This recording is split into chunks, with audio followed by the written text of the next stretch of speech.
Hey guys, welcome to Dwarven Kegger. It's Rob.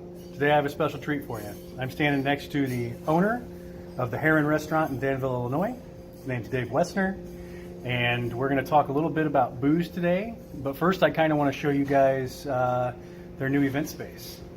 So here is their new event space. Just got done. Let's look at the bar. A lot of high-end bar goods here.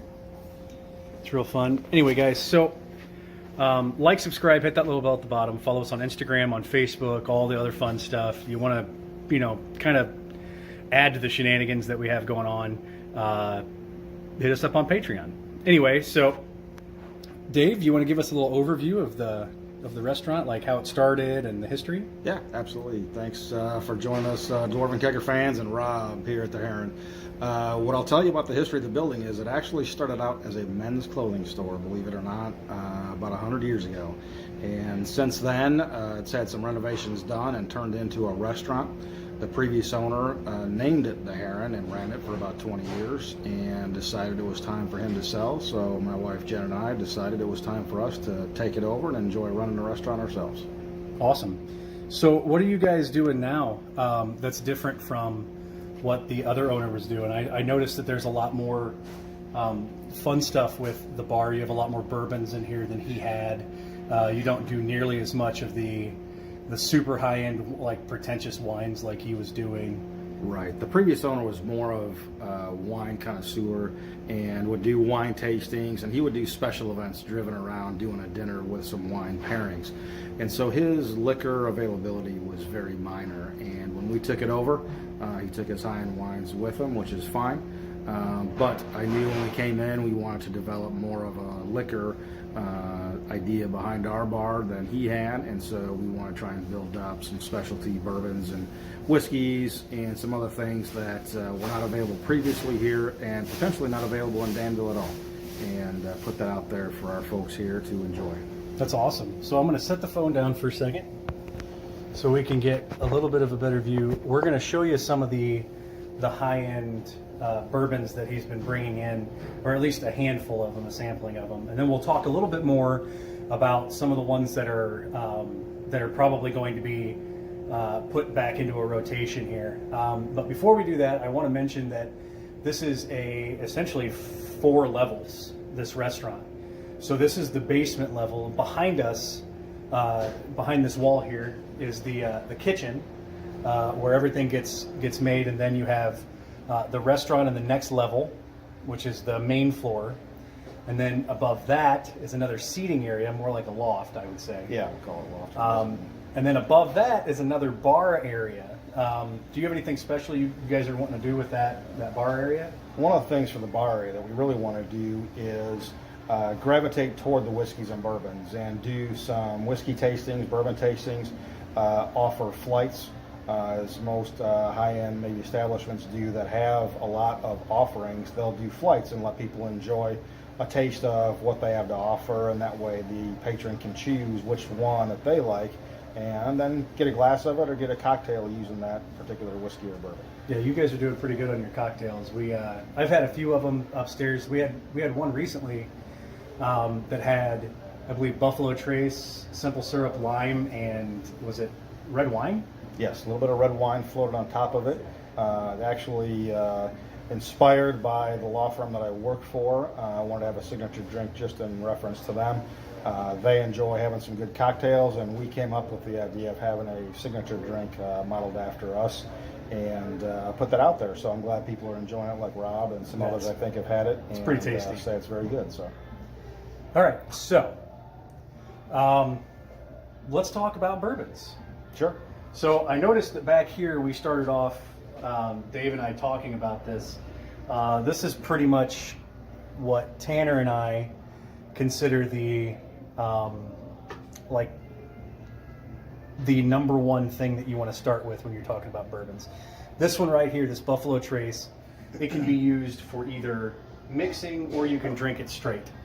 So I love it. I think it's great. Tanner is very much so a fan of it. We base everything in our bourbon scale off of that. So that's our starting point. So if it's better than than Buffalo Trace, then you're just going to get a higher score. If it's not as good, then it'll be lower than the 5 or whatever it is that we use as our medium for the Buffalo Trace. So I did see that you had some really cool French whiskey that was aged in Cognac barrels. cognac barrels. Yeah, this was one of our liquor distributors came and did a bourbon tasting just for us in terms of his offerings. And we ended up deciding, you know what, this is something that you probably aren't going to normally find at a regular restaurant or bar anywhere. And so we decided to have 2 versions. One is just a straight French whiskey that's aged 10 years.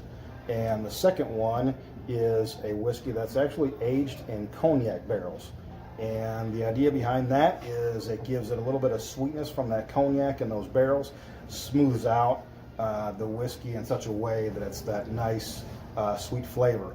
I've had a lot of people who tell me that they do not really like whiskeys and bourbons because of the burn that they have with it. This French whiskey in the cognac barrels actually does not give you that burn. It's more of a smooth, nice, sweet, not super sweet, but just enough sweetness in there that it just smooths it out and makes it a nice drink. Yeah, and as you guys know, we've talked about this before. The higher the sugar content, generally the better it is when it comes to like a burning sensation. So if you have like a Gewürztraminer or like a Moscato or something like that, and it has that higher sugar content, it's much sweeter. It's not going to be nearly as hard on your palate as, say, like just like a Jim Beam Black or something like that. You know what I mean? So there's a couple other ones that I want to go through that Dave brought down, and I'm going to let him talk more about these. The first one is the Widow Jane, and it's 10-year aged in new oak barrels. So what's the deal with this one? What we did with the idea of our whiskeys and bourbons is obviously we want to try and capitalize on the nature of who our patrons are going to be.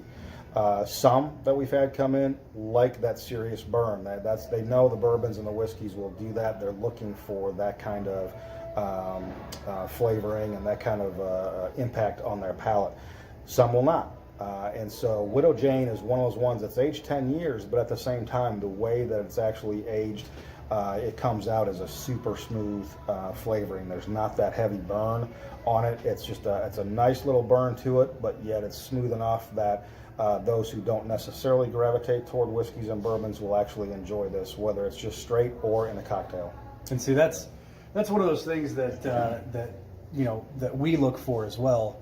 Is we know that it's going to kick us in our nuts, but at the same time, it's not going to be so harsh that we're not going to be able to drink it. Now, when I sampled this earlier, I got a lot of oak with it, so it almost had the after effect of drinking like a Johnny Walker Black.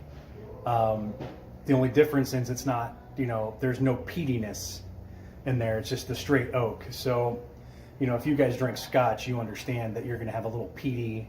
Sometimes you get the super peaty Scotch and stuff like that. But this one's just pure oak, so it just tastes like America.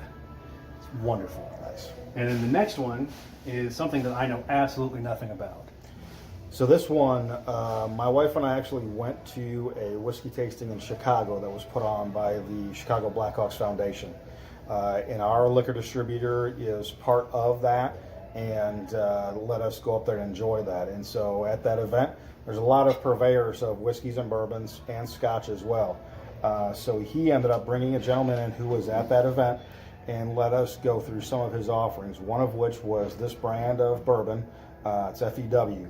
And this one, when again I've offered it to those who understand whiskeys and bourbons, is a lot of them like this because it's got that traditional nice burn to it. And so, on their palate and then that flavoring, they actually gravitate towards this because they're more used to having it as a straight drink versus in a cocktail. And so there are some of those bourbons that we offer here that are going to be more of that traditional where you just have it straight or on the rocks by itself. It's not necessarily one that you would mix in a cocktail. This is just for those bourbon lovers who like that palate burn. Yeah, and I noticed that you also have it in a rye. Yes. One of the things that I wanted to gravitate to was the ability to have the nature of whiskeys and bourbons that would be a combination. You could do it straight or on the rocks just by itself, or put it into a cocktail. And the rye whiskeys are, I think, a little bit better for some of those cocktails because it's got a little bit of that smoothness to it. So as you add a mixer or something else to the cocktail, you're going to get that nice whiskey flavor, but again, it's not going to have that burn. It's going to take away from the idea of that mixed drink. You're going to be really enjoying all of the flavors that it has available to it and not have to worry about whether or not that's going to burn and you're going to miss something in the cocktail. Right, and that's just beautiful. I'm happy to say that I've learned quite a bit today about bourbons and whiskeys. I mean, I've known a little bit, culinary school way to take beers, wines, and spirits and stuff like that. But Dave knows quite a bit about it. He's really looked into it a lot so that he can kind of express and show people that are either just coming into it who have never done it before, or people that have come into it and know what they're talking about. He can talk with them and kind of maybe steer them in a different direction of, well, I know that you're a big fan of Crown Royal, yada yada. Why don't you try this? It's not Canadian, thank God, but it's good. It's American. Offer some similar varieties so that people can gravitate toward not just the same drink every time, but actually be able to go somewhere. And if they don't have Crown, then sometimes they feel stuck. What am I going to do now? Whereas for us, if we offer enough varieties that are of a similar nature, is that people will, number one, not feel structured to the point of having only one type of whiskey or bourbon in their cocktail or just straight. They can actually choose between a couple different varieties and actually enjoy their night. And so again, thankful for Rob to be here and show off some of them. One of the things that I do intend on doing is continuing to expand what we have to offer. Right now, we don't have a lot of Irish whiskeys, and I do want to bring those in. I enjoy a good Irish whiskey. I've been to some places where I've done some Irish whiskey flights just to kind of get an idea of some of those offerings. And that's what I want to do here. Is I do want to get to a point where I can do some flights and actually have people enjoy some different varieties. And again, as Rob said, learn a little bit for themselves about what they enjoy out of a whiskey or a bourbon and help them then. If it's not even here, if they go to another restaurant or bar, they'll understand maybe what to order that they know they're going to enjoy if the bartender has no idea what they're talking about. And that's awesome, Dave. Thanks a lot. Thank you. Appreciate Guys. it being here. Thank you. Cheers.